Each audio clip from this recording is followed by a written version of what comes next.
Welcome to our channel. Carrot fry చేసుకుందాం. Carrot తురుము, ఉల్లిపాయలు, పచ్చిమిర్చి.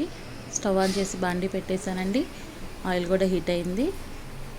ఇప్పుడు ఇందులో ఆవాలు, జీలకర్ర వేసి వేపుకుందాం. అవి చిటపట ఆడిన తర్వాత ఉల్లిపాయలు వేసుకుందాం. ఉల్లిపాయలు, పచ్చిమిర్చి వేసేసుకుందామండి.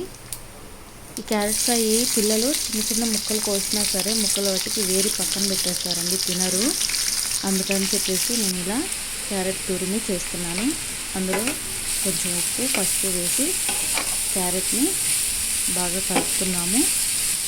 బాగా కలిపిన తర్వాత మూత పెట్టేసి దీన్ని ఒక 5 మినిట్స్ లో ఫ్లేమ్లో పెట్టుకొని బాగా మగ్గనిద్దాము.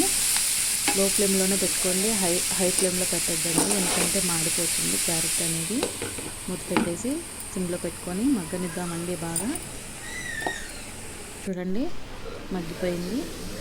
నేను 5 మినిట్స్ ఇలా ఉంచానండి లో ఫ్లేమ్లో. మధ్యలో కలుపుతూ ఉన్నాను ఈవెన్గా. అంత క్యారెట్ తురిమంతా ఫ్రై అయిపోయింది. దీంట్లో ఇప్పుడు మనం 2 స్పూన్స్ కారం వేసుకుందాం. మీ రుచికి సరిపడా కారం వేసుకోండి. నేనైతే 2 స్పూన్స్ వేస్తున్నాను, పిల్లలు తినాలి కాబట్టి. 2 స్పూన్స్ కారం వేసేసి దీన్ని ఒకసారి తిప్పుకొని ఫ్లేమ్ అనేది ఆఫ్ చేసేసుకున్నామండి. పిల్లలు ఎంతో ఇష్టంగా తింటారు. దీంట్లోనే నేను బీట్రూట్ ఫ్రై కూడా తయారు చేస్తానండి. బీట్రూట్ కూడా ఇలాగే తురిమేసి ఫ్రై చేస్తాను, అది కూడా త్వరలో పెడతాను.